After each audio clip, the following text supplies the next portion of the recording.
오늘 말씀의 제목은 성도입니까입니다. 오늘 먼저 본문 말씀을 좀 보겠습니다. 요한복음 1장 38절에서 39절입니다. 요한복음 1장 38절에서 39절 신약성경 143페이지입니다.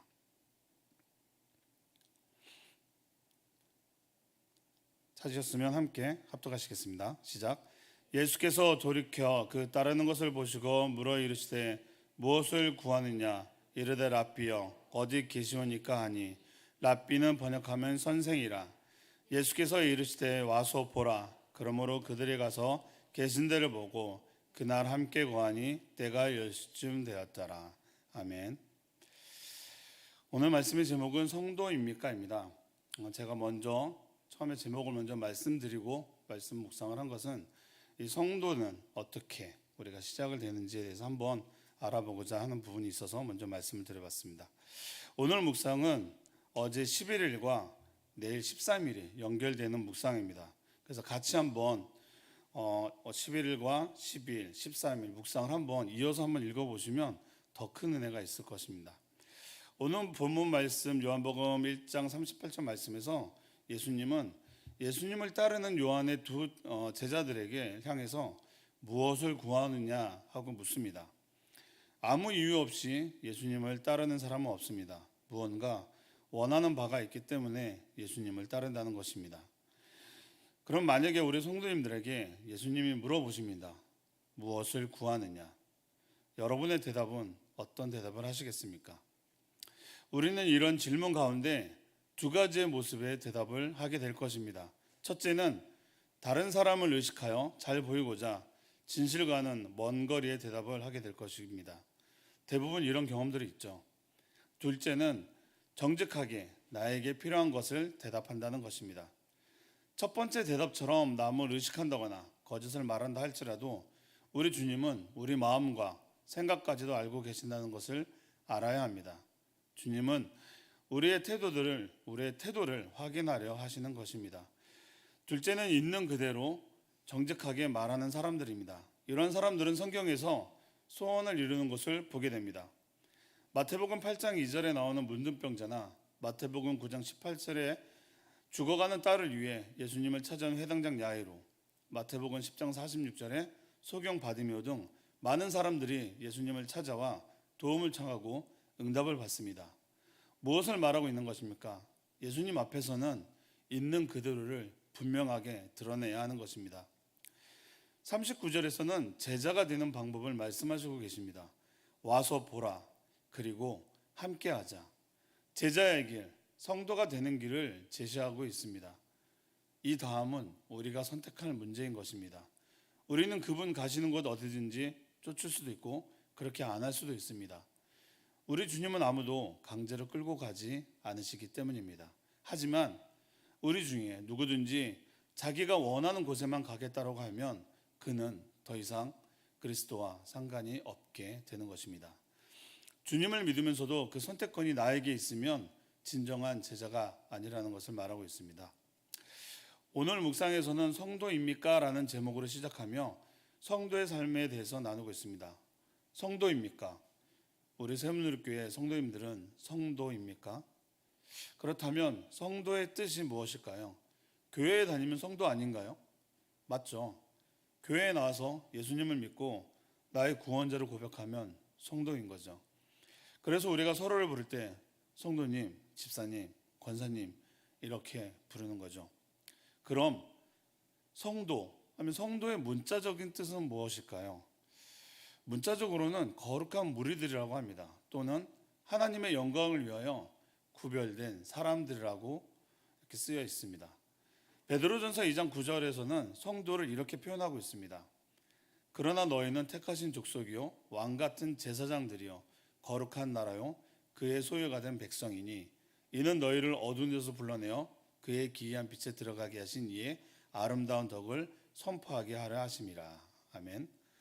성도란 택하신 족속, 왕같은 제사장들, 거룩한 나라, 그의 소유된 백성이라고 했습니다.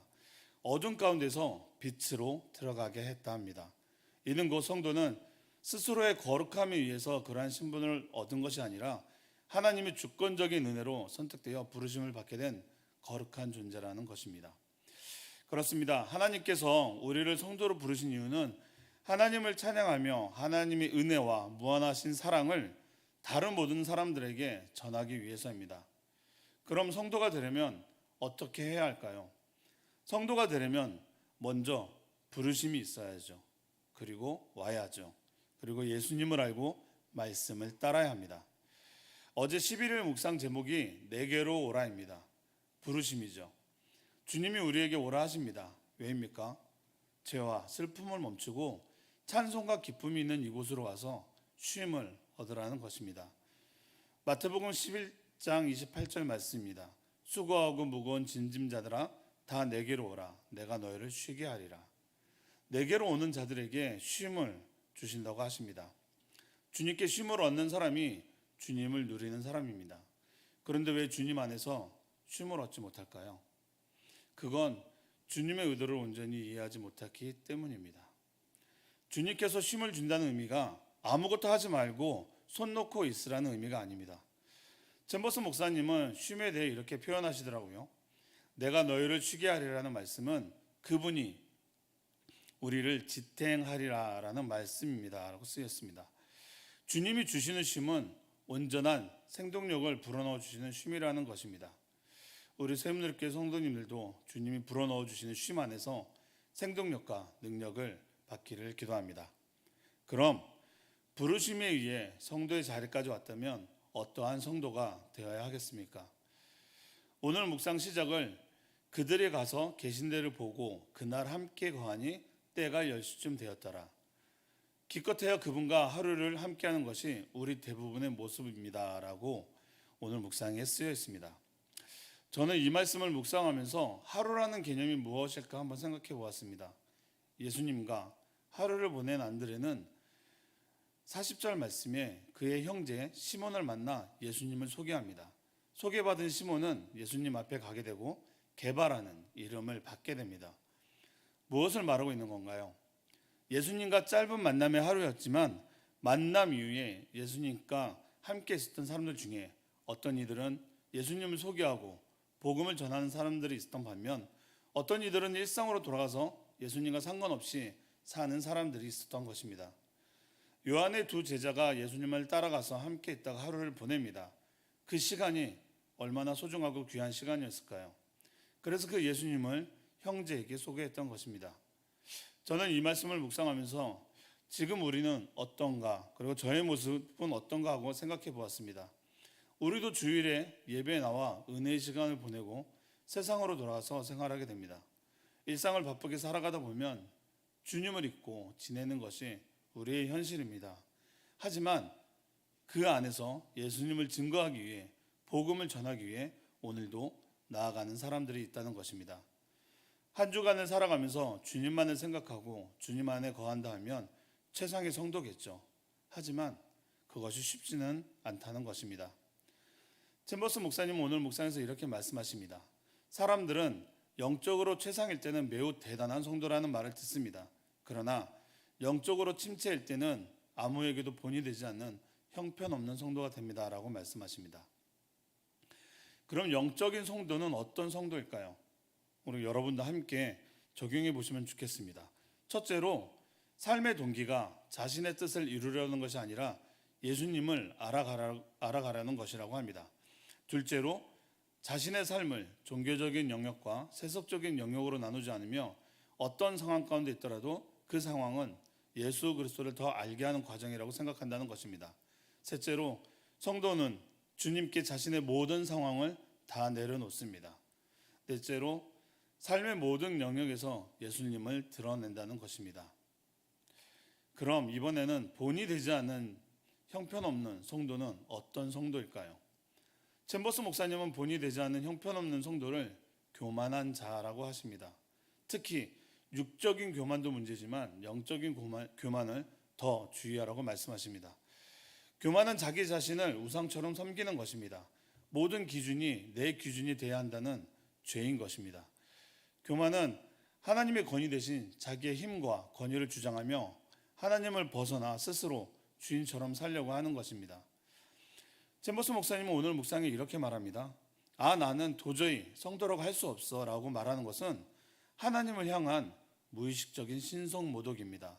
문자적으로 이 말은 나는 너무나 약하고 가능성이 없기 때문에 십자가의 속죄로도 나는 어쩔 수 없어 라는 의미로 당신을 성도로 만드신 하나님께 도전하는 것입니다. 왜 자신을 성도라고 말하지 않습니까? 이는 당신이 성도가 되고 싶지 않거나 당신을 성도로 만드신 하나님을 믿지 않거나 둘 중 하나입니다 라고 말하고 있습니다. 여러분은 어떻습니까? 나는 겸손이라고 생각하며 말하고 표현했던 것이 영적 교만이며 하나님께 도전하는 것이라고 말하고 있는 것입니다. 그러므로 자기에 비하하는 말은 우리를 성도로 만드신 하나님을 무시하는 말이며 하나님을 모욕하는 말이기도 한 것입니다. 그럼 어떠한 변화가 필요할까요? 첫 번째로 겸손해야 합니다. 겸손한 사람은 자기 자신을 있는 그대로 봅니다. 둘째로 낮아짐의 묵상이 필요합니다. 낮아짐을 추구해야 하며 먼저는 예수님의 마음을 품는 것입니다. 세 번째로 공동체 훈련이 필요합니다. 교만은 하나님과의 관계를 파괴시킬 뿐만 아니라 사람들 사이의 관계도 무너뜨립니다. 그러므로 공동체에 속하여 타인과 함께 그리고 그들을 섬기며 생활하는 것은 교만의 본질인 자신을 높이고 스스로 하나님이 되려고 하는 마음을 교정할 수 있는 실제적인 해결책이 될 수 있습니다. 네 번째로 자기 비하의 말을 하지 말아야 합니다. 완전하신 하나님을 믿고 나아가야 하는 것입니다. 이렇게 성도가 되어져 가는 길로 나아갈 때 주님은 우리에게 새로운 이름을 주십니다. 고기 잡던 어부 시몬에게는 게바, 반석이란 뜻의 헬라어로 베드로란 이름을 주십니다. 아브람을 아브라함으로, 야곱은 이스라엘로, 사울은 바울로 이름을 바꿔주셨습니다. 언제, 왜 이름을 바꿔주실까요? 오늘 묵상에서는 하나님은 우리의 삶 속에서 자만, 자족, 사리사욕이 지어진 곳에서만 새 이름을 적어주신다라고 말합니다. 하나님이 믿음의 선진들에게 새 이름을 주신 시점은 그들의 인생이 하나님의 목적과 뜻에 맞추어져서 새롭게 시작한 때였습니다. 하나님이 믿음의 선진들에게 새 이름을 주신 시점, 그들의 인생이 하나님의 목적과 뜻에 맞추어져서 새롭게 시작한 때라는 것입니다. 그렇습니다. 우리에게 세상의 죄 가운데 빠져나와 거룩하고 구별된 자리로 온 우리에게 성도라는 새 이름을 주신 것입니다. 성도라는 이름, 어디 가서는 붙을 수 없는 이름입니다. 하나님 앞에 나와야만 붙을 수 있는 우리에게 성도라는 이름을 주신 것입니다.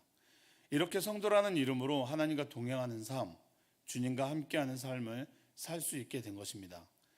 아무 조건 없이 예수님께서 모든 것이 되게 하십시오. 그러면 주님께서 단 하루가 아니라 영원히 주님과 함께 하도록 하실 겁니다. 사랑하는 새움누리교회 성도 여러분, 여러분은 성도이십니다.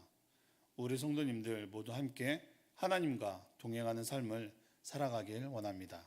아멘. 기도하겠습니다. 하나님 감사합니다. 오늘 말씀을 통해 성도의 삶을 어떻게 살아가야 하는지 함께 나누었습니다. 우리의 삶 속에서 하나님을 드러내는 성도가 되길 원합니다. 또한 육적으로나 영적으로나 하나님을 대적하는 교만이 생기지 않게 하시고 주님의 마음에 합당한 삶을 사는 저희가 되게 하여 주시옵소서. 예수님의 이름으로 기도합니다. 아멘.